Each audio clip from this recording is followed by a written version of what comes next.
محشر میں بخشی جائیں گی سب نیک بیویاں، جنت خدا سے پائیں گی سب نیک بیویاں، جنت خدا سے پائیں گی سب نیک بیویاں۔ الحمدللہ رب العالمین والصلاة والسلام علی خاتم النبیین، اما بعد فاعوذ باللہ من الشیطان الرجیم، بسم اللہ الرحمن الرحیم۔ الصلاة والسلام علیک یا رسول اللہ وعلی آلک واصحابک یا حبیب اللہ، الصلاة والسلام علیک یا نبی اللہ وعلی آلک واصحابک یا نور اللہ۔ پیارے آقا دو عالم کے داتا صلی اللہ علیہ وسلم پر درود و سلام پڑھنے کی بڑی برکتیں ہیں اور لکھنے کی بھی بڑی برکتیں ہیں۔ حضرت سیدنا ابو الفضل الکندی علیہ رحمۃ اللہ القوی کو انتقال کے بعد عیسیٰ بن عباد رحمۃ اللہ علیہ نے خواب میں دیکھ کر پوچھا کہ اللہ تعالیٰ نے آپ کے ساتھ کیا سلوک کیا؟ انہوں نے جواب دیا، میرے ہاتھ کی صرف 2 انگلیوں نے مجھے نجات دلائی۔ حضرت عیسیٰ بن عباد رحمۃ اللہ علیہ نے حیرانگی سے پوچھا کہ اس کا کیا مطلب ہے؟ انہوں نے فرمایا، بات یہ ہے کہ جب میں کتاب میں نبی اکرم صلی اللہ علیہ وسلم کا نام پاک لکھتا تھا تو آپ صلی اللہ علیہ وسلم کے اسم گرامی کے بعد صلی اللہ علیہ وسلم لکھا کرتا تھا۔ اور بھی بزرگوں کے بارے میں اسی طرح کی حکایت منقول ہے کہ اللہ پاک نے درود پاک لکھنے کی برکت سے ان کی بخشش فرما دی۔ یاد رہے کہ جب بھی پیارے آقا علیہ الصلوۃ والسلام کا ذکر خیر ہو تو درود پاک پڑھنا چاہیے۔ اسی طرح جب کتاب میں ہم لکھنے میں پیارے آقا علیہ الصلوۃ والسلام کا نام پاک لکھیں تو ہمیں ساتھ میں درود شریف پورا لکھنا چاہیے اور زبان سے بھی پڑھنا چاہیے۔ بہار شریعت میں ہے، جب سرکار مدینہ صلی اللہ علیہ وسلم کا نام اقدس لکھے تو درود پاک ضرور لکھے کہ بعض علماء کے نزدیک اس وقت درود شریف لکھنا واجب ہے۔ اور آج کل ایک مرض بھی پایا جاتا ہے کہ شارٹ فارم میں درود پاک کو لکھا جاتا ہے۔ اب صلی اللہ علیہ وآلہ وسلم پورا درود پاک، اب سلام یا عین لام ہے لکھ دیتے ہیں، شارٹ اس کو کرنے کی کوشش کرتے ہیں، بلکہ استغفر اللہ بولنے میں بھی بعض صلی اللہ علیہ وسلم کو شارٹ کرتے سلام کہہ جاتے ہیں۔ تو اس کی علماء نے بالکل بھی اجازت نہیں دی، بلکہ اعلیٰ حضرت نے تو اس کو فرمایا یہ بہت بڑا محروم ہے کہ درود شریف کی اتنی برکتیں پڑھنے کی لکھنے کی، یہ اس سے محروم ہے۔ فی زمانہ اس طرف توجہ نہیں کی جاتی اور لکھنے میں فضول مضامین لکھنے میں کتنا وقت گزار دیا جاتا ہے، کتنے صفحات بھر دیے جاتے ہیں، لیکن جب درود شریف کی باری آتی ہے تو اس میں سستی کی جاتی ہے۔ تو ہمیں چاہیے کہ جب بھی پیارے آقا صلی اللہ علیہ وسلم کا نام پاک لکھیں تو درود شریف مکمل اس میں لکھا کریں، بلکہ زبان سے بھی پڑھا کریں۔ اللہ کریم ہمیں عمل کی توفیق عطا فرمائے۔ صلو علی الحبیب صلی اللہ تعالی علی محمد۔ مزید چینل کے ناظرین، پروگرام ہے نیک خواتین، اور اس پروگرام میں الحمدللہ ہم نیک خواتین کا ذکر خیر کرتے ہیں، صالحات جنہوں نے اللہ کی رضا کے لیے شریعت کے دائرے میں رہتے ہوئے عبادت و ریاضت میں زندگی گزاری، شریعت کی پابندی کی، پردے کی پابندی کی، اور ہر موقع پر اللہ رسول کے فرامین کو پیش نظر رکھتے ہوئے اپنی زندگی کو گزارا۔ وہ صالحات، وہ نیک خواتین، وہ ولیات، اللہ پاک کی نیک بندیاں، پاکیزہ ہستیاں جو صحابیات ہیں، امہات المومنین ہیں، ان کا ذکر خیر کرتے ہیں۔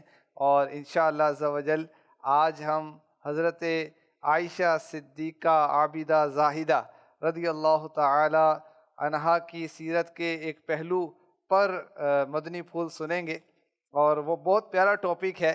انشاءاللہ عز و جل بہت معلومات میں اضافہ بھی ہوگا، مزہ بھی آئے گا، لطف آئے گا کہ پیارے آقا علیہ الصلوۃ والسلام نے جو ان کو نصیحتیں کی اور انہوں نے پھر ان نصیحتوں پر کیسے عمل کیا، انشاءاللہ اس کی بھی کچھ جھلک پیش کی جائے گی۔ آئیے بڑھتے ہیں ہمارے پہلے سیگمنٹ کی طرف اور سنتے ہیں حضرت عائشہ رضی اللہ تعالی عنہا کی سیرت کا یہ پہلو۔ جی سیدی۔ بسم اللہ الرحمن الرحیم۔ سیدہ ماں عائشہ ام المؤمنین، تو اماں عائشہ بھی کہتے ہیں، ماں عائشہ بھی کہا جاتا ہے رضی اللہ تعالی عنہ۔ ان کی شان میں کچھ اشعار پڑھتا ہوں، پھر انشاءاللہ ہم جو حضور صلی اللہ علیہ وسلم نے بی بی عائشہ صدیقہ رضی اللہ تعالی عنہ کو نصیحتیں فرمائیں، جو تربیت فرمائی، پھر اس کا ہم انشاءاللہ سنیں گے۔ یہ فقیہہ عالمہ ہے سیدہ ماں عائشہ، یہ فقیہہ عالمہ ہے، یہ فقیہہ عالمہ ہے سیدہ ماں عائشہ، علم میں سب سے جدا ہے سیدہ ماں عائشہ، آپ کے بستر مبارک پر بھی آتی تھی وحی، کیا مقام و مرتبہ، کیا مقام و مرتبہ، کیا مقام و مرتبہ ہے سیدہ ماں عائشہ، یہ فقیہہ عالمہ ہے سیدہ ماں عائشہ، آپ کی تصویر لے کر آئے جب روح الامین، زوج شاہ انبیاء، زوج شاہ انبیاء ہے سیدہ ماں عائشہ، یہ فقیہہ عالمہ ہے سیدہ ماں عائشہ، عائشہ کا حجر انور روضہ سرکار ہے، یہ محبت کا صلہ ہے سیدہ ماں عائشہ، یہ فقیہہ عالمہ ہے سیدہ ماں عائشہ، آپ کی پاکی میں اتری ہے 18 آیتیں، یہ گواہی یہ خدا ہے، یہ گواہی یہ خدا ہے سیدہ ماں عائشہ، یہ فقیہہ عالمہ ہے سیدہ ماں عائشہ، عظمت ایسی اجاگر عرش پر نعرے لگے، طیبہ اور طاہرہ، طیبہ اور طاہرہ، طیبہ اور طاہرہ ہے سیدہ ماں عائشہ، یہ فقیہہ عالمہ ہے سیدہ ماں عائشہ رضی اللہ تعالی عنہا۔ میرے آقا مکی مدنی مصطفیٰ صلی اللہ علیہ وآلہ وسلم نے یوں دعا مانگی، اللہم احینی مسکینا وامتنی مسکینا واحشرنی فی زمرۃ المساکین یوم القیامہ، اے اللہ مجھے مسکینی کی زندگی اور مسکینی کی موت عطا فرما، اور قیامت کے دن مسکینوں کے ساتھ اٹھا۔ ام المؤمنین، سارے مومنوں کی ماں بی بی عائشہ صدیقہ رضی اللہ تعالی عنہ نے عرض کی، ایسا کیوں؟ بی بی عائشہ صدیقہ رضی اللہ تعالی عنہ حضور سے سوالات کرتی رہتی تھی، اور السوال مفتاح العلم، سوال جو ہے وہ چابی ہے علم کی، جاننے کی، سیکھنے کی۔ پیارے آقا علیہ الصلوۃ والسلام نے فرمایا کہ یہ لوگ اغنیاء سے، مالداروں سے 40 سال پہلے جنت میں داخل ہوں۔ مختلف روایتیں 500 سال، 40 سال، آدھا دن، اس طرح کی مختلف روایتیں۔ یہ عائشہ اب نصیحت کی جا رہی ہے، دعا کی، مسکینی کی زندگی، مسکینی کی موت، قیامت میں زمرہ ہو، گروہ ہو مسکینوں کا، حضور فرمانے کہ میں اس کے ساتھ اٹھوں، اور اے عائشہ مسکین کو خالی ہاتھ نہ لوٹاؤ، اگرچہ کھجور کا آدھا یا بعض حصہ ہی دے دیا کرو۔ اے عائشہ مساکین سے محبت کرو، ان کا قرب اختیار کرو، تاکہ اللہ تعالیٰ قیامت کے دن تمہیں اپنا قرب عطا فرمائے۔ میرے آقا علیہ الصلوۃ والسلام کی عاجزی، ان کی ساری یہ غریبوں کی شان و عظمت بھی بیان ہو رہی ہے۔ اور دیکھیے کتنی پیاری بات ہے، حضور نے یہ نہیں فرمایا کہ یا اللہ مسکینوں کا حشر میرے ساتھ فرما، بلکہ یہ دعا کی یا اللہ میرا حشر مسکینوں کے ساتھ فرما۔ یہ مسکینوں کی دل جوئی ہو رہی، حوصلہ افزائی ہو رہی۔ مفتی احمد یار خان نعیمی رحمۃ اللہ علیہ نے اس کی وضاحت میں اس طرح کہا۔ اور بی بی عائشہ صدیقہ رضی اللہ تعالی عنہ کو نصیحت کی جا رہی ہے، کسی فقیر کو، کسی سائل کو، کسی ضرورت مند کو خالی نہیں لوٹانا، تھوڑی چیز بھی دے دو، آدھی کھجور کا کوئی حصہ وہ بھی دے دو، ان سے محبت کرو۔ مالداروں سے محبت سب کو ہوتی، بڑا ان کا آنر، بڑا مان ہوتا ہے، وہ مالدار مرد ہو یا مالدار عورت ہو، وہ مالدار سہیلی ہو یا مالدار دوست ہو۔ اسلامی بہنوں میں بھی، اسلامی بھائیوں میں بھی مالداروں کا بڑا وہ آنر ہوتا ہے، رسپیکٹ ہوتی، عزت ہوتی ہے۔ خیر، ان سے محبت کرو، ان کا قرب اختیار کرو، تاکہ تمہیں قیامت کے دن اللہ کا قرب ملے۔ اب بی بی عائشہ صدیقہ طیبہ طاہرہ عابدہ زاہدہ مجتہدہ مفتیہ عالمہ عفیفہ رضی اللہ تعالی عنہا نے حضور کی اس نصیحت پر کیسے عمل کیا، کیسی زندگی گزاری، سادگی والی، عاجزی والی۔ اور آپ کی زندگی میرے نبی کے پردہ فرمانے کے بعد ساری زندگی روزے سے رہی، آپ تہجد کی پابندی، اشراق، چاشت کے نوافل، اور اللہ اکبر جو روزے ممنوع ہیں سال میں، ظاہر اس کے علاوہ ہی۔ حضور یہ جو یا اللہ مجھے مسکینوں میں اٹھا اور اس طرح کی جو الفاظ ہیں، تو مسکین کی بھی کچھ وضاحت ہو جائے۔ بعض اوقات مالدار لوگ ہوتے ہیں، تو کیا ہر مالدار برا کہلائے گا، ہر غریب، ہر فقیر اچھا ہی کہلائے گا؟ اس کی کیا وضاحت ہوگی؟ میرے آقا صلی اللہ علیہ وآلہ وسلم کی شان تواضع ہے، شان انکساری ہے۔ اور جو آپ کی بات ہے وہ بعد میں عرض کروں گا، پہلے ایک بات جو یاد آئی وہ عرض کروں گا۔ جی، میرے آقا علیہ الصلوۃ والسلام کی دعا، یا اللہ مجھے حالت مسکینی میں زندہ رکھ، یا اللہ مجھے حالت مسکینی میں زندہ رکھ۔ دنیا سے پردہ فرماتے ہیں، اور گھر کے اندر چراغ روشن کرنے کے لیے تیل نہیں۔ حیات پاک میں بھی فاقے ہیں، اور پردہ فرماتے ہوئے یہ کیفیت ہے۔ اور بی بی عائشہ صدیقہ رضی اللہ تعالی عنہ کے پاس ایک تہبند شریف تھا، جسے بطور تبرک زیارت کروایا کرتی تھیں، کہ حضور نے اس تہبند مبارک میں دنیا سے پردہ فرمایا، اس میں جگہ جگہ پیوند لگے ہوئے تھے۔ مفتی احمد یار خان نعیمی رحمۃ اللہ علیہ نے لکھا کہ یہ حضور کی اس دعا کا نتیجہ ہے کہ یا اللہ مجھے حالت مسکینی میں موت عطا فرما۔ تو اب ایک تو ہے مال و دولت کا فقیر ہے، مسکین ہے، ایک دل کا مسکین۔ تو مفتی احمد یار خان نعیمی رحمۃ اللہ علیہ نے یہاں اس تعلق سے تربیت فرمائی ہے۔ عثمان غنی ویسے تو بہت مالدار تھے، مگر دلی طور پر وہ مسکین تھے، عاجزی، تواضع جی اور دل کی نرمی، تو یہ دل کا مسکین۔ سبحان اللہ۔ تو صرف یہ نہیں ہے کہ مال نہ ہو، بعض اوقات پیسہ نہیں ہوتا، غریب ہوتے، لیکن اکڑ بہت ہوتی، تو وہ یہاں مراد نہیں۔ دل میں عاجزی ہونی چاہیے، اور اگر اللہ نے مال بھی دیا ہے تو ہم تواضع اختیار کریں، انکساری اختیار کریں، تو انشاءاللہ ہم بھی اس فضیلت کو حاصل کر سکیں گے۔ حضرت عائشہ رضی اللہ تعالی عنہا کی پیارے آقا علیہ الصلوۃ والسلام نے تربیت فرمائی اور نصیحت ارشاد فرمائی، تو یہاں ہمارے لیے بھی درس ہے کہ ہم بھی اہل خانہ کو نصیحت کرتے رہا کریں، تربیت کرتے رہا کریں۔ کیسے کریں گے؟ کچھ آتا جاتا ہوگا تو کریں گے نا۔ خود قرآن اپنی پڑھنا ہوئی آتا ہے؟ ہوگی تو پھر کر پائیں گے۔ جی، قرآن پڑھنا آتا ہے جو گھر والی کو پڑھائے گا، نماز پڑھنی آتی جو گھر والی کو سکھائے گا۔ اور ویسے مرد اور عورت کی نماز میں فرق ہے۔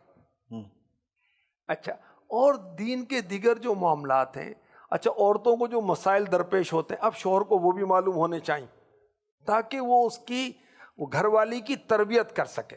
مدنی چینل دیکھیں، دینی مطالعہ کریں، علماء سے رابطے میں رہیں، اجتماعات میں آئیں، انشاءاللہ تربیت ہی تربیت اللہ کی رحمت سے۔ اور ایک اس میں یہ بھی بات تھی کہ وہ سائل آیا، بھکاری آیا، آپ نے ان کو دے دیا، تو آج کل تو پروفیشنل بھکاری بھی پھرتے ہیں تو اب کیا کرے اس میں؟ کہ مطلب اس کو بھی دیا جائے، جو آ جائے اس کو دے دیں، یا کوئی احتیاط کرنی چاہیے ہمیں؟ لباس خضر میں یہاں ہزاروں رہزن بھی پھرتے ہیں، راستہ دکھانے والے نظر آتے ہیں مگر ہیں وہ لٹیرے۔ تو یہ جو حاجت مند بن کے آتے ہیں نا، یہ بہت سارے یہ پروفیشنل ہوتے ہیں۔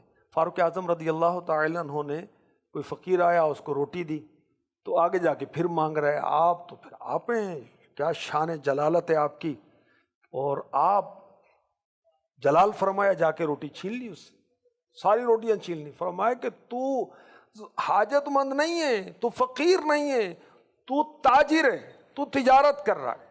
تو یہ تجارت ہوتے ہیں، یہ روٹیاں جو مانگتے ہیں نا، تو یہ جا کر نا گھر میں جمع کر کے سکھا کے سیل کر دیتے ہیں۔ بھئی کہ پورے محلے سے روٹیاں جمع کی، 25 روٹیاں، 30 روٹیاں، 50 روٹیاں کیسے کھائے گا؟ تو سکھا کے اس کو سیل کرتے ہیں۔ مرنے کے بعد ان کے تکیوں سے، ان کے گدوں سے، ان کی جھونپڑیوں سے اتنے نوٹ نکلتے ہیں۔ خیر، جو پروفیشنل ہیں ان کو تو نہیں دینا چاہیے، بلکہ یہ تو سمجھیں کہ ان کی گناہ پر مدد کی جا رہی، کہ وہ عادی ہیں، گناہ کر رہے ہیں، اور بلا ضرورت مانگنے کی اسلام نے کہاں اجازت دی؟ یہ تو انگارے جمع کر رہے ہیں نا۔ اور اس طرح وعید سنائی گئی کہ قیامت کے روز ان کا چہرہ بغیر گوشت کے ہوگا، یعنی ان کی علامت ہوگی دنیا میں یہ اپنے نفس کے لیے بغیر ضرورت کے اپنا مال بڑھانے کے لیے مانگا کرتے تھے۔ تو ایسوں کو تو ظاہر ہی نہیں دینا۔ اور جو سفید پوش ہیں اور جو واقعی حاجت مند ہے اس کو تو مدد کرنی ہی چاہیے۔ جی، مزید کوئی پیارے آقا میرے آقا صلی اللہ علیہ وآلہ وسلم تشریف لائے بی بی عائشہ صدیقہ رضی اللہ تعالی عنہا کے ہاں، تو فرمایا پردہ جس میں پرندوں کی پکچرز تھیں، تصویریں تھیں، اس کو ہٹا دو۔ جب میں گھر میں داخل ہوتا ہوں تو اس کو دیکھ کر مجھے دنیا یاد آتی ہے۔ صحیح مسلم شریف کی حدیث کو میں نے مختصر خلاصتاً پیش کیا۔ یعنی نقش و نگار والے پردے جو ہیں یہ امیروں کے ہاں ہوتے ہیں، جن سے ان کی امیری ظاہر ہوتی ہے کہ مالدار لوگ ہیں، تو اس کو یہاں سے ہٹا دو۔ یعنی ہمارے گھر میں یہ تکلف یہ ہمیں شایع نہیں ہے، یہ نہیں ہونا چاہیے۔ اب اس کی وضاحت مفتی صاحب نے کی، مفتی احمد یار خان نعیمی نے۔ اس وقت یا تو تصویروں کے حرام ہونے کا حکم نہیں آیا تھا، یا وہ تصویریں اتنی چھوٹی چھوٹی تھیں کہ اس میں صورتیں پہچانی نہیں جاتی ہوں گی، دور سے دیکھی نہیں جاتی ہوں گی، مگر میرے آقا علیہ الصلوۃ والسلام نے انہیں ہٹانے کا حکم فرمایا، جس کی وضاحت پہلے ہو چکی ہے۔ کیونکہ مالداری کا ایک وہ ہوتا ہے، تو اس سے بھی بچنے کے لیے ہٹانے کا فرما دیا۔ جی، اسی طرح ہمارے آقا صلی اللہ علیہ وسلم نے بی بی عائشہ صدیقہ طیبہ طاہرہ عابدہ زاہدہ رضی اللہ تعالی عنہ سے فرمایا، اے عائشہ عاجزی اپناؤ، عاجزی اپناؤ۔ اللہ پاک عاجزی کرنے والے سے محبت فرماتا ہے۔ دیکھو پہلے وہ فقیروں سے محبت، غریبوں سے محبت، کہ غریبوں سے محبت کرنے والوں سے اللہ محبت کرتا ہے، اور یہاں فرمایا جا رہا ہے کہ تم عاجزی اپناؤ۔ میرے آقا علیہ الصلوۃ والسلام نے فرمایا کہ عائشہ مساکین سے محبت کرو، ان کا قرب حاصل کرو، اللہ تعالیٰ قیامت کے دن تمہیں اپنا قرب عطا فرمائے گا، اپنی نزدیکی عطا فرمائے گا۔ اور یہاں فرمایا گیا کہ تم عاجزی اپناؤ، اللہ پاک عاجزی کرنے والوں سے محبت کرتا ہے، تکبر کرنے والوں کو ناپسند فرماتا ہے۔ سبحان اللہ۔ پیارے آقا علیہ الصلوۃ والسلام نے کس پیارے انداز سے ام المؤمنین کو نصیحتیں فرمائی، دنیا سے بے رغبتی کی، عاجزی کی، مالداروں سے بچنے کی، اغنیاء سے بچنے کی، فقیروں کی صحبت، مسکینوں کی صحبت اختیار کرنے کی نصیحتیں فرمائی، اور وہ بھی کیسی عاملہ تھیں، عالمہ تھیں، عاملہ تھیں۔ اللہ پاک ان کا صدقہ نصیب فرمائے، ہمیں بھی ان اوصاف کا حامل بنائے۔ آمین۔ آئیے پروگرام میں ایک سوال شامل کرتے ہیں۔ اسلامی بہنیں اپنے گھر کے معاملات کے ساتھ ساتھ اپنی اولاد کی تربیت کیسے کریں؟ خاتون جنت میرے آقا کی شہزادی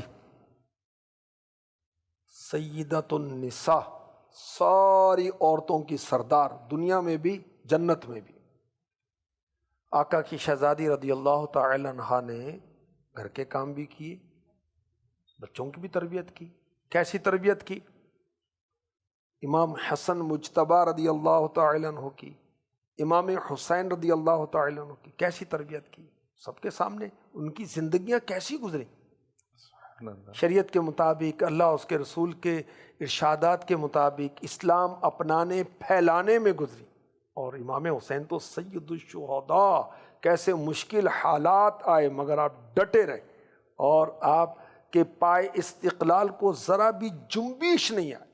یزید نے کتنی آزمائش آپ پر مسلط کی مگر آپ ڈٹے رہے، صابر رہے، شاکر رہے. اور بھی اگر ہم سیرت پاک کا مطالعہ کرتے ہیں، آپ کی سخاوت، آپ کی عبادت، آپ کی تلاوت، ماشاءاللہ امام حسن، امام حسین 25 حج پیدل کیے.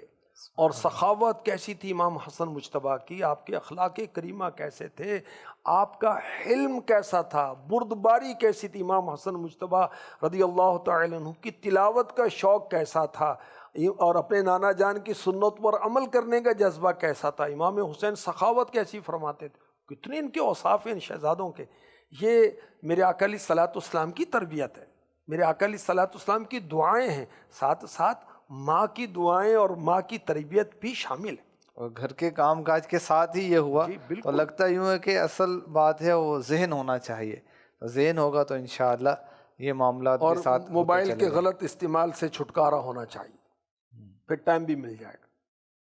اللہ پاک عمل کی توفیق عطا فرمائے. آمین. آئیے بڑھتے ہیں نیکسٹ سیگمنٹ کی طرف جس کا نام ہے بچے اور صحت، اور سنتے ہیں ڈاکٹر صاحب کیا فرما رہے ہیں. جنت خدا سے پائیں گی سب نیک بیویاں.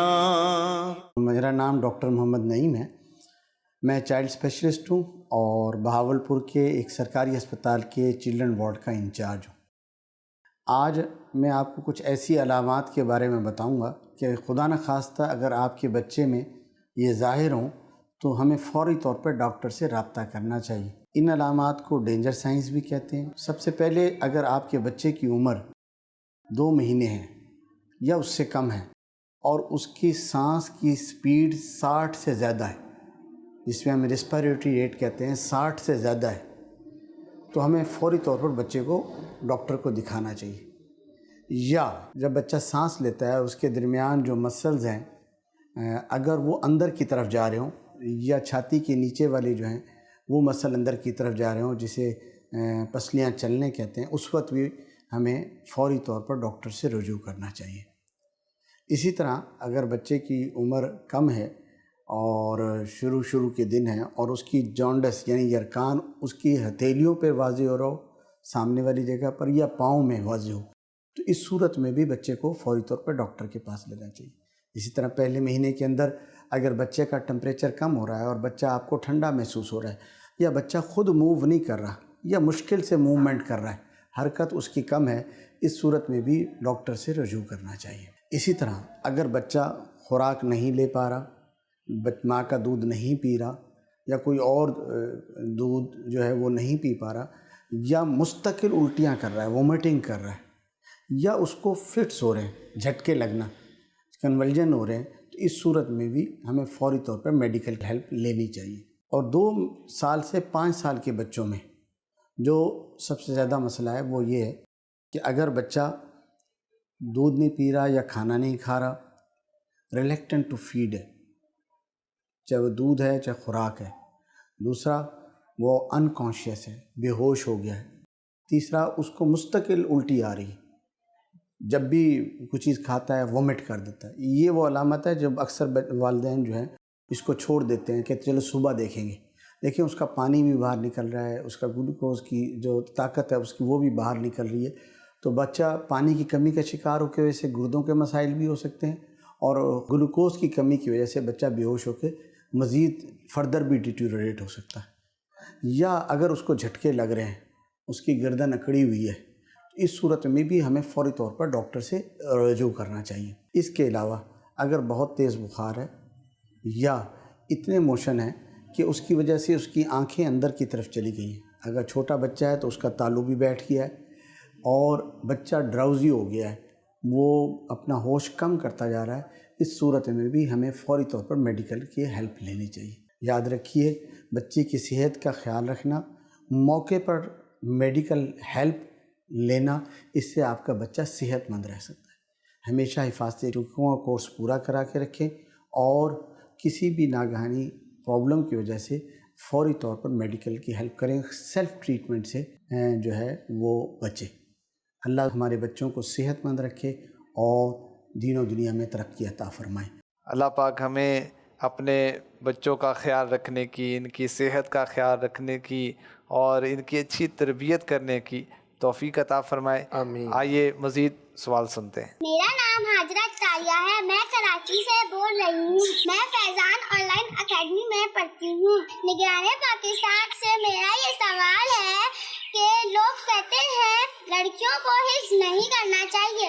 میری امی مجھے مدرسۃ المدینہ میں حفظ کروائیں گی، آپ فرما دیجئے کیا لڑکیوں کو حفظ نہیں کرنا چاہیے؟ ماشاءاللہ میرے پیر صاحب کے شہر سے یہ بہت پیاری پیاری بچی اللہ پاک نے حافظہ، عالمہ، مفتیہ بنائے، دعوت اسلامی کی بہت بڑی مبلغہ بنائے۔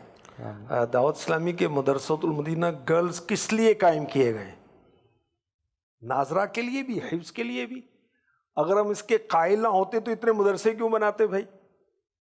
ہزاروں بچیاں دعوت اسلامی کے مدرسے سے قرآن پاک حفظ کرنے کی سعادت حاصل کر چکی ہیں۔ میں حاجرہ بیٹی کے لیے بھی دعا کرتا ہوں، اللہ تعالیٰ ان کو بھی حافظہ بنائے۔ آمین۔ تو حفظ کی سعادت حاصل کریں اور پھر اس کو یاد رکھنے کا بھی کام ہے، اس پر بھی ہمیں کوشش ساتھ میں جاری رکھنی ہے۔ آئیے بڑھتے ہیں اگلے سیگمنٹ کی طرف جس کا نام ہے خوشحال گھرانہ۔ جنت خدا سے پائیں گی سب نیک بیویاں۔ جی حضور، گھر کو خوشحال رکھنا ہے، آج کیا مدنی پھول دیں گے؟ ہاں جی، گھر امن کا گہوارہ بن جائے تو میاں بیوی آپس میں لڑائی بھڑائی نہ کریں، اتفاق و اتحاد سے رہیں، اولاد ماں باپ کے ساتھ معاون و مددگار ہو، ساس سسر بھی امن کو سبوتاز نہ کریں۔ اور اس میں اہم ترین ایک کردار جو ہے باپ کا بھی ہے۔ باپ کو گھر کا امن بحال رکھنے کے لیے، گھر کو پرسکون بنانے کے لیے اپنا ایک رول ادا کرنا چاہیے۔ خیر معاملہ مختلف ہوتا ہے، بعض میں باپ آل ان آل ہوتا ہے، بعض جگہ سسر صاحب دادا گھر کے آل ان آل ہوتے ہیں، بعض جگہ بڑے بھائی ہوتے ہیں، جوائنٹ فیملی ہوتی ہے، بعض الگ ہوتے ہیں، مختلف حالات ہیں۔ اگر ہم ایک تصور کریں کہ باپ گھر کا وہ سربراہ ہے، اب اس صورت میں وہ کوشش کرے کہ گھر کے اندر کا ماحول دینی رکھے۔ دیکھیں مسلمان ہیں، اب بعض لوگ نا تفریق کرتے ہیں کہ جی وہ مذہبی لوگ ہیں، دینی لوگ ہیں۔ بھئی تو کیا ہے، تیرا کیا دین ہے؟ اسلام، پھر تو دینی ہوا نہیں ہوا؟ مسلمان دینی تو ہوتا ہے بھئی، کوئی مذہب آپ نے اختیار کیا ہوا ہے تو آپ مذہبی تو ہوئے۔ صحیح۔ تو مذہب اسلام اچھا کتنا پورے کا پورا اپنانا ہے۔ تو گھر کے اندر اپنی اولاد کے ساتھ نرمی، محبت، شفقت، اسمائلنگ فیس کے ساتھ، مسکراتے چہرے کے ساتھ گھر پر آئیں۔ بچوں کی امی کے ساتھ وہ سخت رویہ نہ ہو، کوئی بیڈ مینرز نہ ہوں، اونچی آواز سے بول رہے ہیں، بڑے گرج رہے ہیں، گھر آتے ہی گھر والی پریشان ہے، بچے پریشان ہیں۔ وہ ایک باپ بہت اہم کردار رکھتا ہے، اس کو اہم کردار ادا کرنا بنتا ہے۔ بچوں اور بچیوں کے اچھے نام رکھیں، گھر کا ماحول پرسکون بنانا ہے، ان کو قرآن سکھائیں، ان کو علم دین سکھائیں، نماز پڑھنا سکھائیں، اور میاں بیوی آپس کے اندر اچھا معاملہ رکھیں تو اولاد دیکھ کر سیکھیں گے۔ جو ماں باپ کو کرتا دیکھیں گے بچے بھی وہی کریں گے۔ تو ماں باپ گھر کے اندر بھی ایسے رہیں اور یہ ذہن میں رکھیں کہ بچے ہمیں نوٹ کر رہے ہیں، یہ وہی انداز رکھیں گے تو ایک باپ کو گھر کا امن برقرار رکھنے کے لیے یہ ترکیب کرنی چاہیے کہ گھر میں پرسکون ماحول رہے، اچھے اخلاق والا رہے۔ بچیوں کو بچپن سے ہی اسلامی لباس پہنائے جائیں، پورے لباس پہنائے جائیں۔ بچوں کو بھی جو ہمارے اسلام کے مطابق لباس ہیں وہ پہنائے جائیں۔ ابھی بچی ہے نہیں، تربیت اس کی پیدا ہوتے ہی سمجھیں گے شروع ہو گئی۔ اور اس میں والد کا تو اہم کردار ہے، بچی کے تعلق سے، بچی کی نگہداشت کے تعلق سے خاص والد کو تاکید کی گئی اور 8 سال 9 سال کی عمر سے تو بالخصوص تاکید ہے اسلامی اعتبار سے بھی کہ اس کی نگہداشت کرنی ہے۔ تو والد کا واقعی ایک اثر ہوتا ہے گھر میں، والد چاہے تو گھر میں دینی ماحول قائم ہو سکتا ہے، یہ چاہیں تو بچے نمازوں کی طرف آ جائیں گے، گھر میں درس و بیان کا سلسلہ ہو سکتا ہے، مدنی چینل فکس کیا جا سکتا ہے۔ اس مدنی چینل کتنا معاون ہے جی، یہ مریم کی باتیں، پھر اللہ آپ کو مکہ مدینہ دکھائے، سعد اور سعدیہ، ماشاءاللہ کتنی زبردست ترکیب ہے، غلام رسول کے مدنی پھول، یہ بہت اچھا انداز ہے بچوں کی تربیت کا۔ تو گھر کے اندر اس تراکیب کو جاری رکھیں۔ حضرت عبداللہ ابن عمر رضی اللہ تعالی عنہما نے شخص سے فرمایا بچے کی اچھی تربیت کرو کہ تم سے تمہاری اولاد کے بارے میں پوچھا جائے گا تم نے اس کی کیسی تربیت کی، تم نے اسے کیا سکھایا۔ قرآن سکھانا ہے، نبی کی محبت سکھانی ہے، حضور کی آل کی محبت سکھانی ہے۔ تو بچوں کو واقعات، اسٹوریاں سنا کر اس انداز سے ترکیب کرنی ہے۔ بچوں کو گڈ مینرز، اچھے مینرز سکھانے، اور اسلامک مینرز سارے گڈ مینرز ہیں۔ سبحان اللہ۔ اسلامک آداب سکھائیں بچے کو۔ آپ کوئی بہت قیمتی کھلونا لا دیں، بہت خرچ کریں، بچے کے نام آپ پراپرٹی کر دیں، بچے کے نام مکان کر دیں، اس سے بھی بڑھ کر ہے کہ آپ بچے کی اچھی تربیت کر دیں۔ اور اس کا تو حکم دیا گیا کہ ہم اپنی اولاد کی تربیت کریں، ان کو عشق رسول سکھائیں، اور سادات کرام سید صاحبان کا ادب اور محبت ان کو سکھائیں۔ یہ ایک والد کے لیے ضروری ہے۔ اور حدیث پاک میں اسے بدترین انسان کہا گیا کہ جب وہ گھر میں جاتا ہے تو بچے سہم جاتے ہیں، گھر والے ڈر جاتے ہیں۔ تو نرمی، شفقت، پیار، محبت والا انداز ہوگا تو انشاءاللہ تربیت کرنے میں بھی آسانی ہوگی۔ اللہ پاک ہمیں عمل کی توفیق عطا فرمائے۔ آمین آمین۔ آئیے پروگرام میں مزید سوال شامل کرتے ہیں۔ میرا نگران پاکستان سے یہ سوال ہے کہ بچوں کو نمازی کیسے ہونا؟ بچوں کو نمازی کیسے بنائیں؟ ماں باپ بچوں کو نمازی بنائیں، دعا کریں، اور جب ماں باپ نماز پڑھیں گے تو بچے خود ہی دیکھ کر نماز پڑھیں گے۔ اور کس طرح نمازی بنائیں؟ بچوں کو شوق دلائیں۔ مثال کے طور پر کہ آپ بیٹا نماز پڑھیں گے، میں آپ کو خرچی دوں گی، ماں اس طرح اس کو ذہن بنائے۔ خرچی تو دینی ہی ہے، اس عنوان پہ دے دے۔ جی، سبحان اللہ۔ حضرت بابا فرید الدین گنج شکر رحمۃ اللہ تعالی علیہ کی ماں نے کیسے ان کو نمازی بنایا تھا، اور کیسے توکل سکھایا تھا، کیسے اللہ کی محبت ان کے دل میں پیدا کی تھی کہ بیٹا نماز پڑھو گے تو تمہیں شکر ملے گی۔ اور نماز پڑھتے اور مصلی کے نیچے سے شکر ملتی تھی، آپ رکھ دیا کرتی تھیں۔ اور ایک دن آپ چلی گئیں، کہیں سفر پر تھیں یا کہیں گھر سے باہر تھیں، نماز کا وقت ہوا، آپ پریشان، میں نے شکر تو رکھی نہیں۔ تو اب بیٹا نماز پڑھے گا، شکر نہیں ملی تو پھر کیا ہوگا؟ جب آپ پہنچیں تو بابا فرید الدین گنج شکر رحمۃ اللہ تعالی علیہ وہ بالکل فریش بیٹھے ہوئے تھے۔ کہا بیٹا نماز پڑھ لی؟ کہ جی امی میں نے نماز پڑھ لی، وہ شکر بھی مل گئی تھی مجھے مصلی کے نیچے سے۔ پھر آپ نے اللہ کا شکر ادا کیا کہ میں نے تو شکر رکھی نہیں، اللہ کی طرف سے عطا ہو گئی۔ یہ مائیں کیسی ہیں، بچے کیسے ہیں۔